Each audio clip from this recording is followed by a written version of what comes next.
Hello, welcome back. Salve, salve. Welcome to our second Latin lesson. So let's get straight into it. Now, last time we met, we were looking at words like amare, the so-called present infinitive of the verb, and we learnt that amare, for example, means to love. Okay, and it's the re on the end that means to, and it's the amar bit that means love, and that, as I say, was the present infinitive of a doing word, of a verb, the to-do form. One word in Latin and two words in English. Well, let's take it a step further, and let's start looking at the present tense of verbs like amare. Okay, so let's go straight in. Let's say, well, we know that ama means love. That's the root or the stem of the verb. Okay, and if you put an O on the end, just the letter O, that means I. Okay, so amao means something like I love, but it doesn't, because the Romans didn't like an A and an O together. They didn't like these two together, so they dropped the A. So it became amo.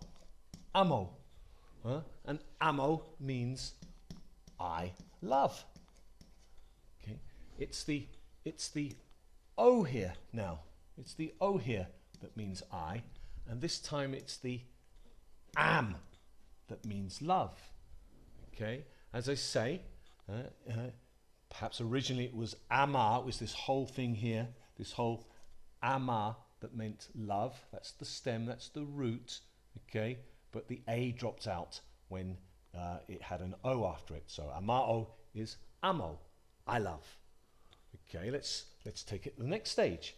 So I love, well, we can say ama, there's the love bit, and we can put an S on the end.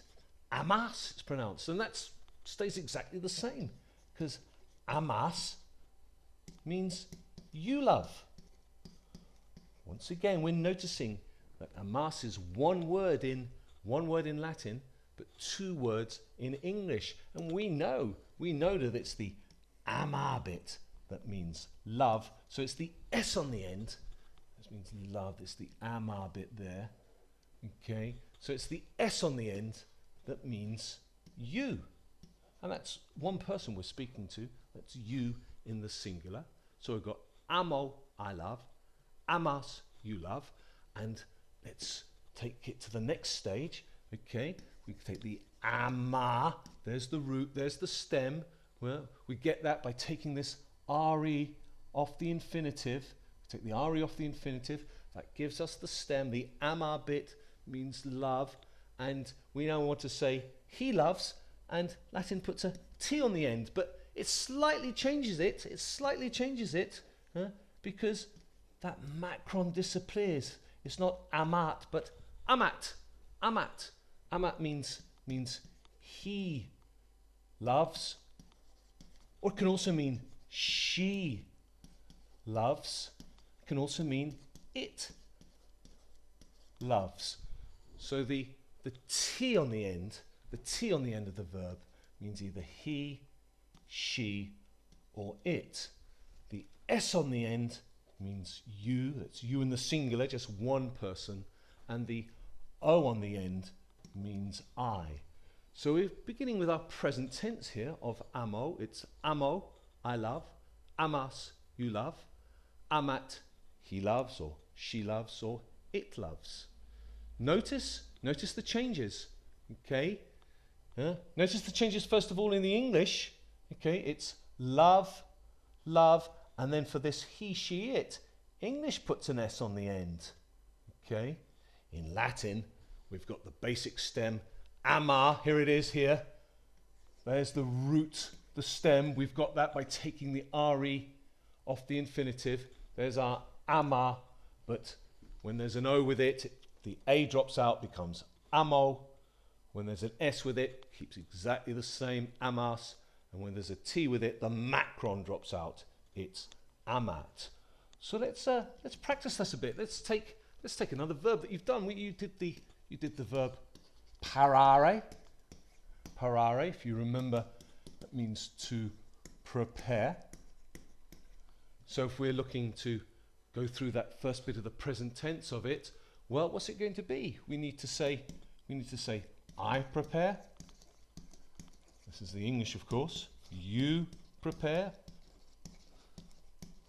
Or he, she, or it prepares. Okay. All these expressions, I prepare, 2 words in English, but it's going to be 1 word in Latin, and quite simply, it's going to be paro. Paro. There's the I bit, okay, and the prepare bit is the pa, but the A has dropped off that stem in that I prepare. You prepare. Can you predict it? What's it going to be? It's going to be paras. Paras. There's the U. Okay, that S is the U, and the para bit here is the prepare, and we've got the he, she, or it. It's going to be, whoops, wrong color. Let's change that. Rub that off. The pen should be white. He, she, or it is parat. Okay, the macron drops off that. There's no macron on this A.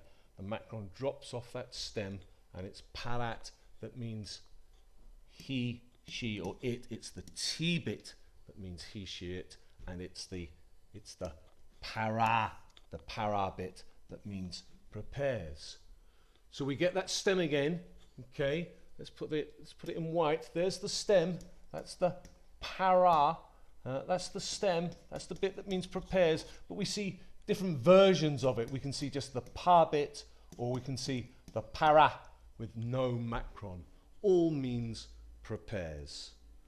Okay, let's get another example under our belts. Okay, let's take something like this one. Let's take entrare. Entrare. It's a new word for you.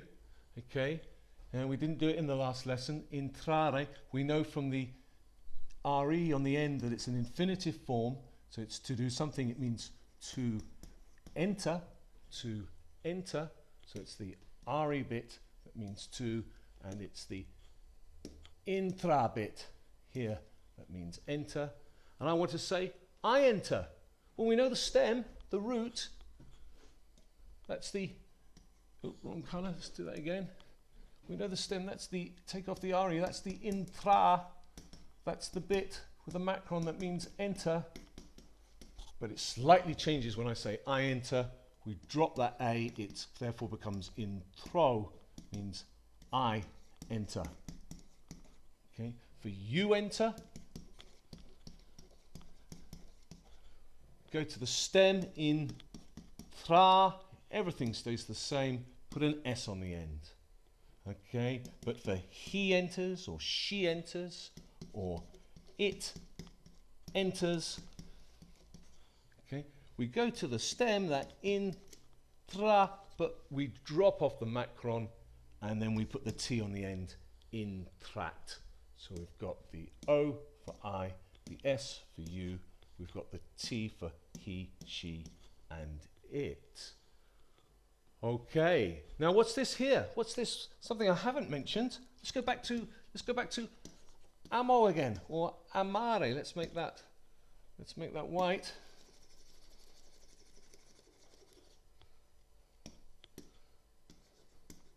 We saw amare, and then we saw it become amo. And yeah, we've got this thing here, we've got this little friend here, we've got a macron over that O. Okay, and as we remember from our first lesson, if there's a macron means long. If it's a macron over a vowel, it means it's a long vowel. Okay, so the O with the macron is O, as in, oh, you know, oh my, oh, or as in row, or go. It's the O sound.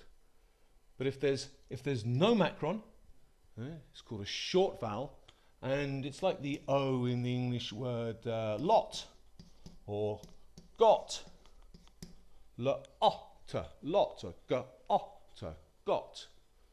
So we've got O short, O long. Okay, hope you're not in a public place if you're repeating after me. Remember that the long vowel, the O in this case, takes twice as long to sound out, twice as long to pronounce as the short vowel. And that's the only difference between them. O. The O takes twice as long as the O to pronounce. So if I were to give you a verb like this one, rogare, there's the infinitive, rogare, it means to ask. We go immediately to the beginning of the present tense. We got go. That one there has got a macron. This one here hasn't, so it's not rogo, it's rogo. I ask. Okay? You ask, go to that stem, rogas, put an S on the end. You ask. And rogat, no macron, he, she, or it asks. Okay, so we've started on our road to the present tense of amo type verbs. Our model is amo, I love, amas, you love, and amat, he, she, or it loves. You need to get some practice with that, and then we'll go on to lesson 3. See you next time. Wale.